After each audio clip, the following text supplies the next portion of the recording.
This is episode 1 of Moving and Grooving on Wisp Sports Radio.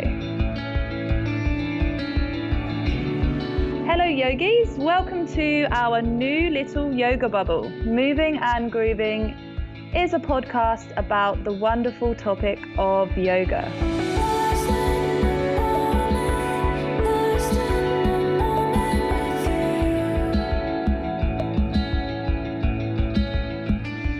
I'm Claire Deacon and believe that women in sport deserve equal coverage. I'm the founder of Olas Ocean Tribe, a small independent brand fighting hard in the war on plastic by making workout leggings from recycled plastic.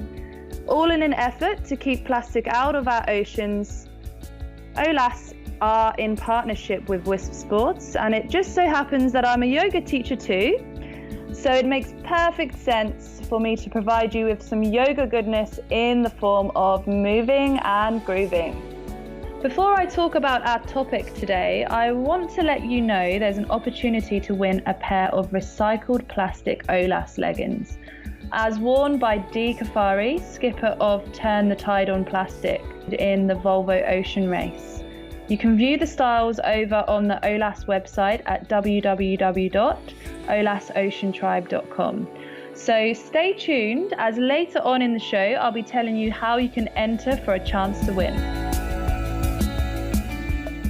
I trained in Hatha Yoga in India and continue to spread the good vibe message of yoga every single day, stretching out tired surfers, burnt out workaholics, and often clients with chronic back pain looking for an answer in yoga. Together we always find it. So each session I'll be bringing you yoga basics, so bite-sized yoga food goodness, simple poses to incorporate into your existing fitness program, and yoga poses for specific sport activities. So for example, cycling, hiking, flying, whatever your chosen sport is. And I'll be bringing you no-nonsense yoga tips. So I'm here to help you lengthen and stretch your muscles in a safe, effective way.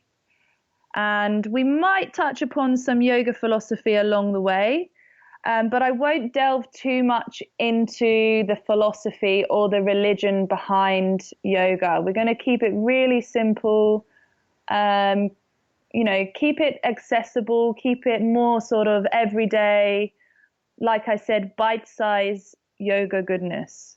Think of me as your yoga express. Although there is no fast route to yoga. It's a lot of discipline, consistency. There's a lot of baby steps along the way. So just bear with it. It's a worthwhile journey. And yes, just to talk about yoga a bit more, it's one of the oldest holistic healthcare systems, not just because of its general healing approach, but because of its many benefits for physical, mental, and spiritual well-being.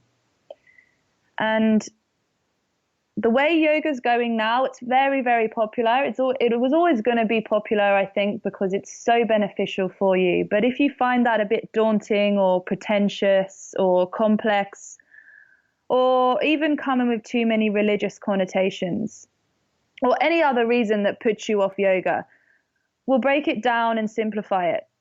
There's a reason this 5,000-year-old Indian science of exercise and healing has become so crazy popular in this modern world, because it's all round really, really good for you.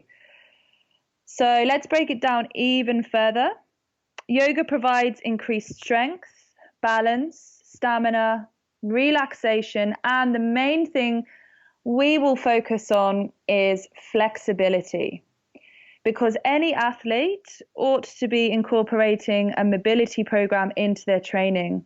And why not make it yoga inspired? So I'd like you to think of yoga as your moving meditation, implementing deep breaths that unite with the movement of your body. You can invite your body to relax with pranayama. Prana meaning life force and ayama meaning control. So in short, this is control of breathing. And you can train the nervous system into a safe mode with controlled breathing. You can relax and loosen your muscles further. And with breathing, if you need to rein in your focus a little more, if you've got one of those swirling minds like me and you're thinking about what you want for dinner or where you're going to go tonight or what friend you need to call, try simply adopting a 4-second inhale through the nose and an 8-second exhale through the mouth. And you'll find yourself slipping into a state of relaxation even further. So let's touch a little bit more on flexibility. There really is no fast track to becoming more flexible. It takes groundwork and time. But once you get there, you are in. It's long lasting. But to make progress on flexibility, you do need discipline. If your muscles are tight today, you cannot really magic them loose tomorrow. So, for example, if you can't do the splits today, you're not going to miraculously do the splits tomorrow. It will take consistency, discipline, and an ounce of determination as well. And flexibility does matter. It matters for performance, general posture, range of movement, and generally just a higher quality of life. You know, more space equals more room. I'm just referring to basic back bends or twists, or, for example, getting the palms to the floor in a forward fold. I'm not talking about bending over backwards and doing backflips. You know, I'm talking about accessible flexibility that is easily reached, is easily reachable for everyone. So yeah, flexibility is accessible for everyone. Yes, genetically, some people might be a bit more flexible than others, but each person does have an individual flexibility level, and we generally start to lose mobility through repetitive tasks and stress. You know, every day we're sitting at the desk, getting up from the desk, sitting down back at the desk.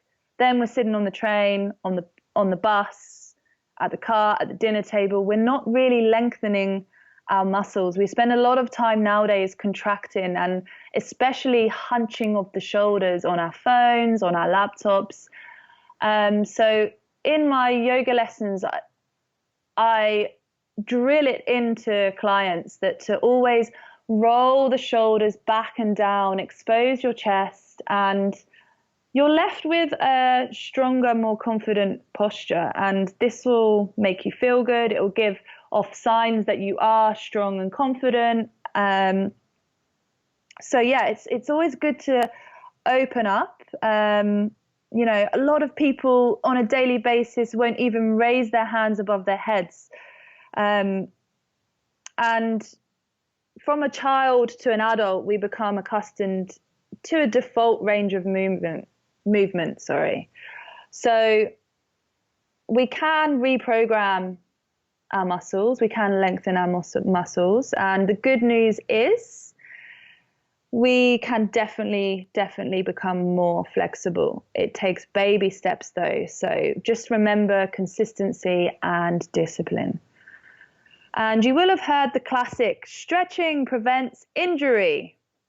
In short, it does, because it increases mobility and range of movement. And if you can move better, you can perform better. Just to bear in mind that intense stretching is best done after intense sports. Because there is some element of truth in deep stretching temporarily weakening you due to looser muscles. This will only last a couple hours. But just to bear it in mind, if you were about to go on a very long run, maybe don't do a very intense muscle stretching yoga class. I do it the other way round. So yang before the yin. So yin is the yoga, and your yang in this example is the run. All right, so we want to mainly focus on carefully lengthening the muscles. In this process, we're also stressing the tendons and ligaments, which is great because stressing these boys is also strengthening them. We don't want to deep stretch joints. So listen to signals from your body and stay in your comfort zone. If your body's sending you signals, if it doesn't like something you're doing and, something's tingling or you're experiencing some pain, then don't do it. And that goes for any yoga class. If at any point you're feeling uncomfortable or you just don't fancy taking part in that section or that pose, then you are fully entitled to taking a child's pose. So that's simply going down to your hands and knees, lowering your hips toward your feet and sliding your hands forward, taking your chest lower toward the mat or the floor. And this will tell the teacher that you're okay, you just don't fancy this part. And no one will be judging you. You can take a rest. It's yoga. It's not the Olympics. It's about relaxing. Okay, so today we're going to talk about sun salutation.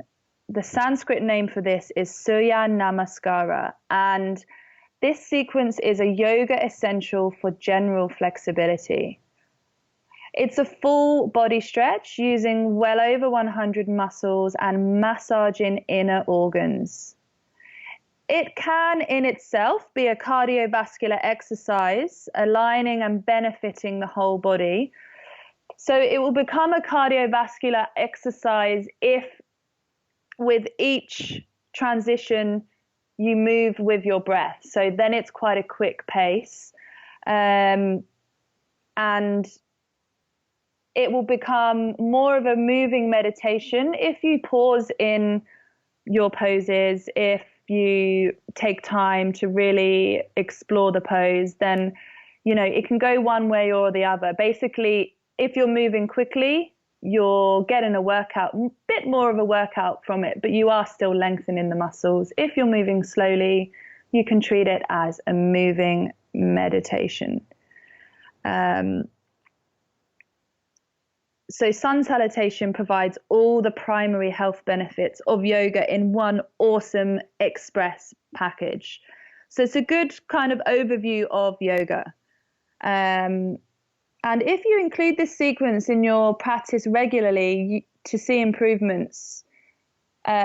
will see improvements in your mobility range without a doubt. But again, it will take a bit of discipline and consistency. The one thing I always say to my clients is think of yoga as a treat. It's time for you to take a bit of guilt-free time out and just have some moments to yourself. I don't know if for example, I've got a friend who she uses yoga as her escape from, her busy day with her children, and she loves it when the house is empty because it's her time for her practice. So it's really good to not view yoga as a workout. It's a treat for the body. It's a sanctuary for the body. So in your sun salutation, try transitioning into the next pose each time you inhale or exhale, and you'll stretch out pretty quickly. Or you can try moving slowly, like I just said, and see how the sequence becomes a moving meditation. The best part of sun salutation is it's portable. You can do it in the park, at the beach, in your garden, in your kitchen. And if there's no sun around to salute, especially for me, I'm from England and the skies don't really see much sunshine, then try to visualize the sun shining. And that's where we scratch the surface of yoga becoming a bit more of a mental exercise then. And once you're focusing on that sun's shining, then, you're clearing the mind of any unnecessary, you're focusing the mind in. And the most important part in sun salutation is that you focus in on the breath. And to work up a rhythm, you want to do at least 12 rounds of sun salutations. And a round consists of 2 rounds, 6 with the right leg and 6 leading with the left leg. And if you don't fancy that many, try at least 4 rounds for a good stretch. So it depends. You can customize it for you. So it can be, you can have it as a cardiovascular workout, or you can have it more as a meditation. And that's the great thing about yoga. It's an individual journey. Yoga is a very personal journey. So never really compare what anyone else is doing on their mat beside you or anything like that, because, they might be able to bend over backwards, but they might not be able to do something else as good as you. For example, they might not be able to hold a plank for that long. Their core stability might not be as strong as yours. So yeah, leave all competition off the mat. Yoga is not a place for comparison. It's a place for personal development. So we're going to look a little closer at the steps in this version of sun salutation, and please refer to the show notes for the photo examples I have included to accompany this podcast. So the first pose in this version of sun salutation is mountain pose. So if you're doing it on a mat, and I'm going to assume you're doing it on a mat, so I'll refer to the mat quite a lot, but you don't necessarily have to do it on a mat. So with the feet together, you want to distribute your weight evenly on all 4 corners of the feet. And so you're standing at the front of your mat. Your pelvis is slightly forward, and you're going to take a deep inhale with the hands by the side. And then on your exhale, take the palms together in front of the heart. And this is where you're going to take a moment of focus, leave everything off the mat which is no longer serving you. Think of this as your preparation pose. This is your welcome pose. So set an intention here if you want to. And from here, on your next inhale, you'll take the arms up and back and press the hips forward.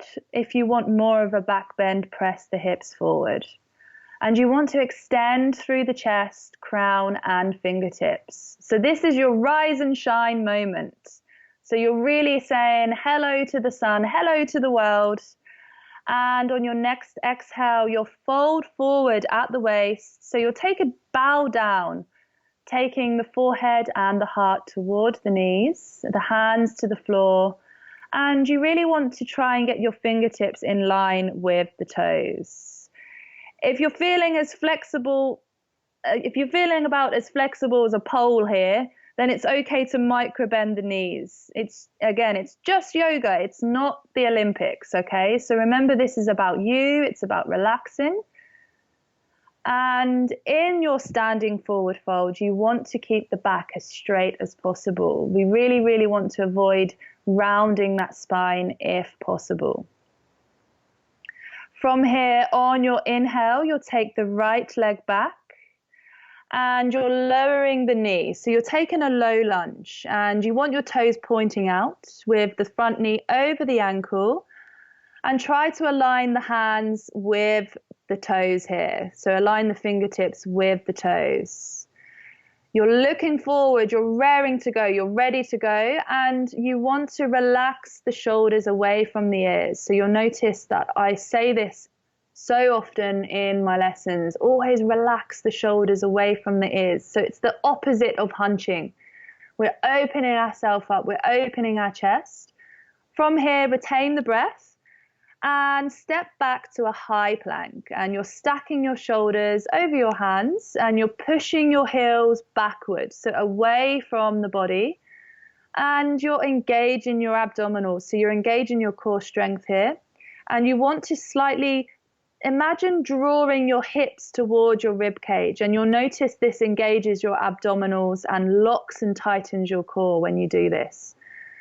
We just don't want the hips to sink, and you want to point your gaze about 1 foot in front of you. So you're not rounding the shoulders. Again, you are relaxing the shoulders. So I always say as well to clients that, don't use any muscles unnecessarily. Don't waste any energy on tensing things that you don't need to tense. Because it's, you conserve the energy, use it for something else. From here, you will be very much looking to your exhale because you have just been holding your breath. So keeping your elbows and biceps close to the body, take an exhale, lower the knees, chest and chin down to the floor. And you're sticking your bum to the sky here. You're really, really stretching it out. From here, you'll take an inhale where you'll slide forward and up, opening your chest. And again, your shoulders are away from your ears. You can bend your elbows in this pose, but make sure not to over straighten or, hyperextend the arms. And you want to point your gaze forward or up. And you'll find if you point your gaze up, so if you take your chin a bit higher toward the sky, I'm not doing it too much in the photo example. I'm more looking forward. But if you did take your chin higher to the sky, your hips will naturally lower more. They'll sink a bit more, and that will be stretching out the lower back even more. From here, you'll be ready to exhale. So you'll tuck your toes and exhale to a downward facing dog. So this is where you'll raise your hips up. You're pushing your tailbone to the sky. You're pushing the back of the legs behind you. And again, you're relaxing your shoulders away from the ears.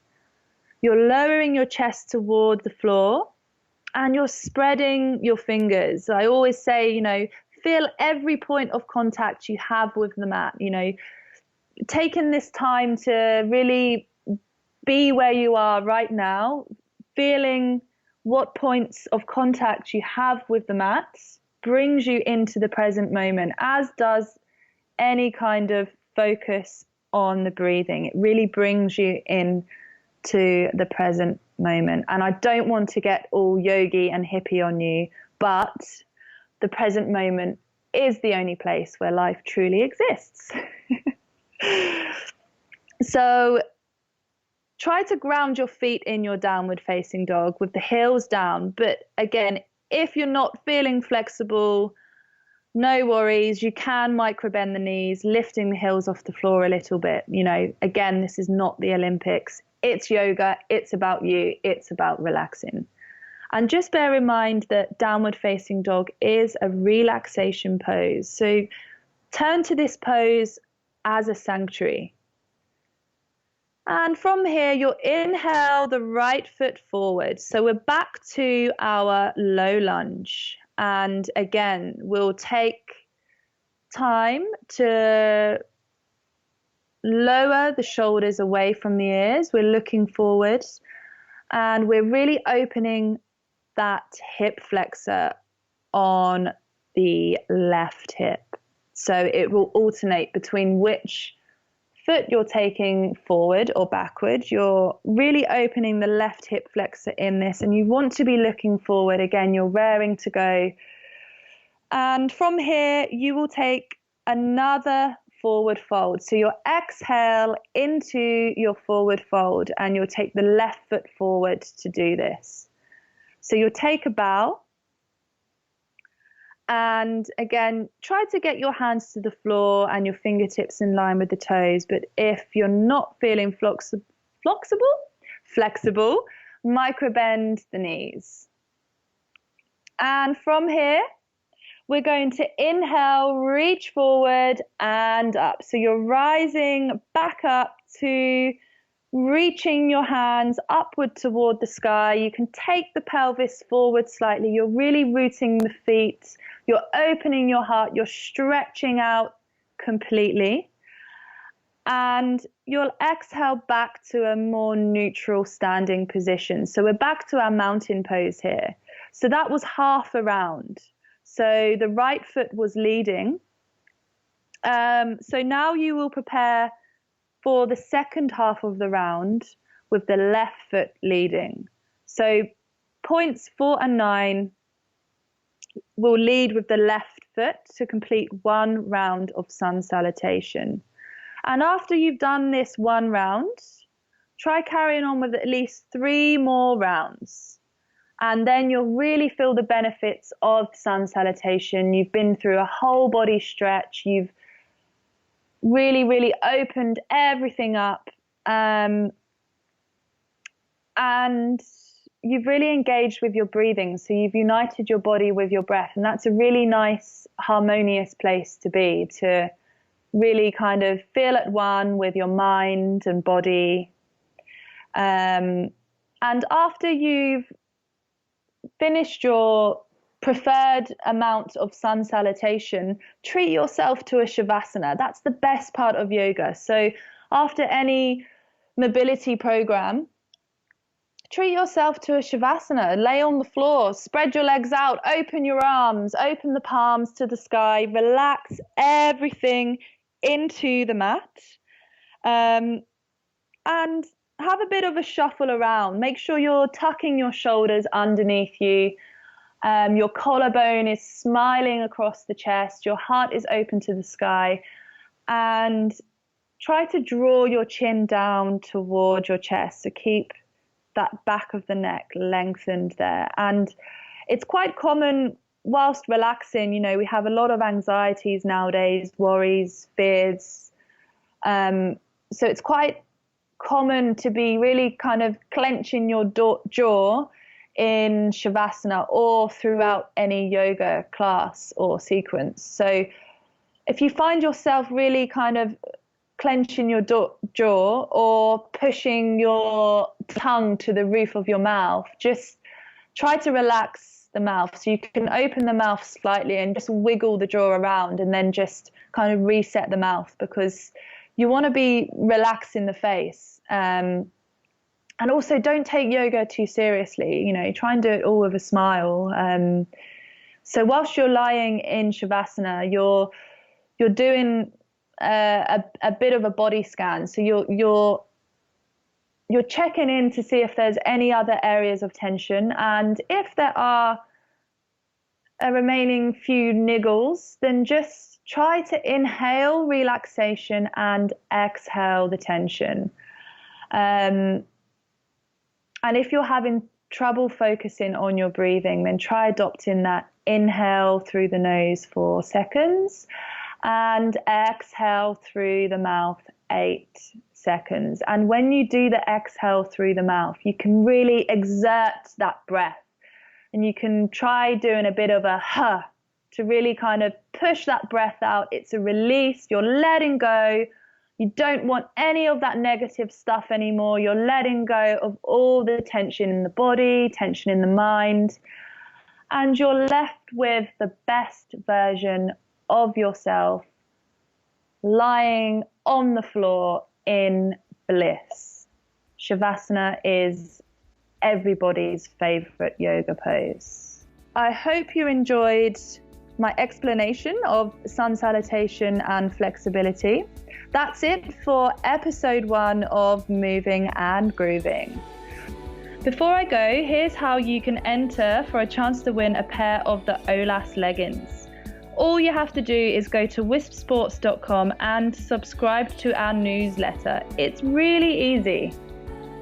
For more conversations from the world of women's sport, visit wispsports.com and subscribe to Wisp Sports Radio on your podcast player. On the next episode, I will be covering yoga poses for runners, so tune in if you're a keen runner. There will be links in the show notes accompanying this episode at wispsports.com. Just go to listen and click on Moving and Grooving. If you have any questions, you can email info@wispsports.com. You can also post your comments and share on social media.